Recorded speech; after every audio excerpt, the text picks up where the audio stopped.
Good morning, everyone. This is Shane Murphy. I'm the online tutor and lecturer for Consumer Behaviour Marketing 201A, and I just wanted to introduce myself and the subject and the unit. So a little bit about my background. So I've basically been a digital marketing and a marketing consultant for about 10 years. And I originally was managing an IT recruitment company down in Sydney and lived down in Sydney. I've since moved up, actually living in the Byron Shire now and teaching up in Brisbane.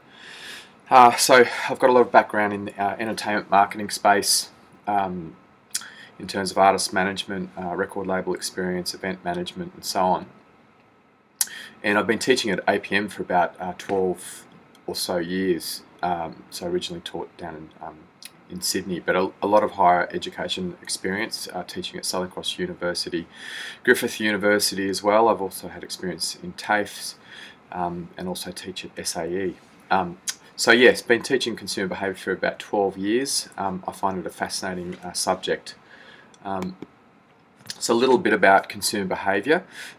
It is a marketing fundamentals subject, and by that it means that any marketing degree that you do around the world would feature consumer behaviour as a fundamental subject, and the very nature of consumer behaviour is cross-disciplinarian in the sense that it not only looks at marketing theory, and it looks more specifically at consumers and the theories behind what motivates us and what makes us choose products and the different external and internal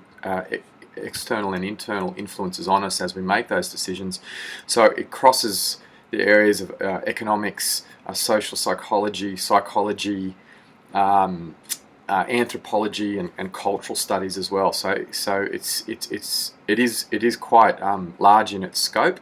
But the good news is, after studying consumer behaviour, hopefully you'll have more awareness of your own internal psychology, and how a deeper way of thinking about yourself, I guess, and the thoughts that you have and the things that you do, but also understanding hopefully more a little bit about other people around you as well, which is good from a management perspective.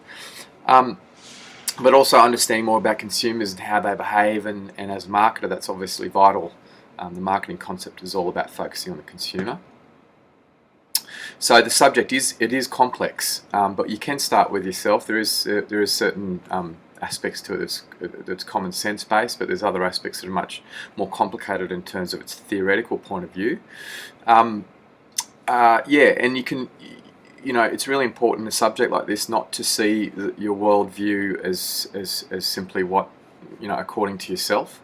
That's why, as in terms of reflection, leaving your shoes at the door, the ability to sort of consider your own position and how you view the world, but also be aware that others will have a completely different perspective on the same thing that you're looking at. It's interesting, we look at perception theory as well, which talks about how we organise our view of the world, and everyone's different. So there's many theories, and the role of the lecture notes is to summarise the most important theories in terms of the exam. So moving on, terms of support, we've got the core textbook here. So this is a really good reference book for consumer behaviour, and it's very detailed.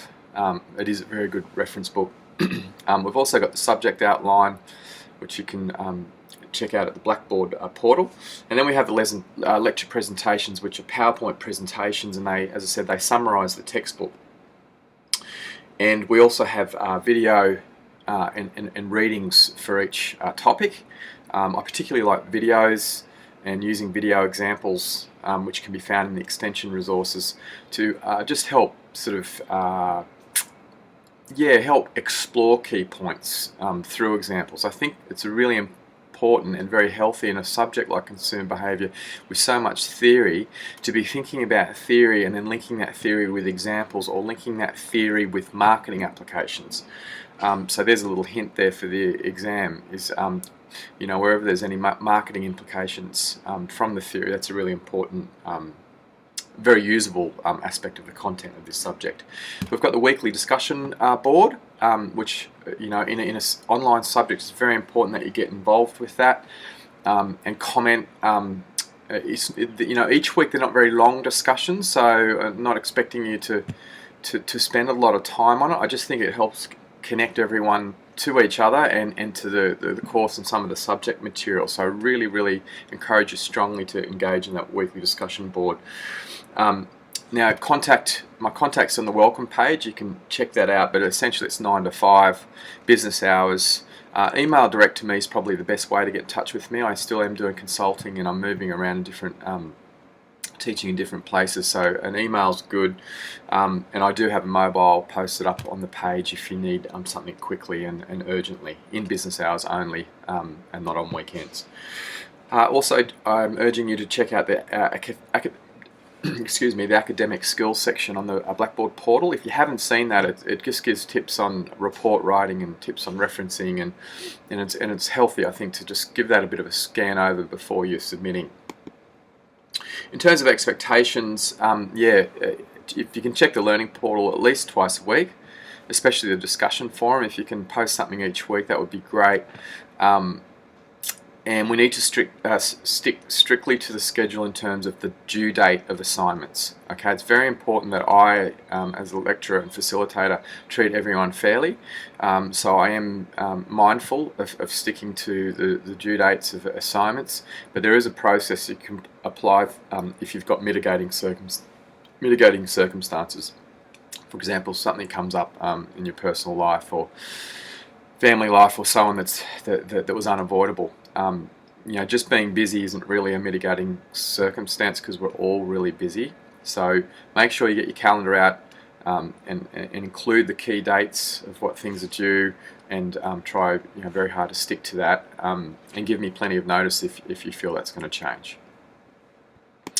Moving right along, so in terms of the assessments, which are probably very important for you to check out to begin with, there's a quiz. Now it says anytime week 5, Monday until Sunday. That basically means that I'll open it up on Monday morning, the quiz, and it will close at 11:55 on Sunday. So you'll have 40 minutes once that's open to complete the quiz. It is 10 multiple choice and 5 short to medium answer questions. And it's an open book format, but I would be very mindful to have done study prior to doing that quiz, because it will be an application-based quiz. It won't just be focused on definitions. The written report, which is due week 9, the word count states 2,000 words. I'll accept up to 2,500 words. And of course, referencing and quotes and putting any information in the appendix doesn't count to the word count. So I'll talk a little bit more about the written report in the next slide. And the exam is 2 hours and 10 minutes. It includes some multiple choice, short answer, and a couple of extended response questions.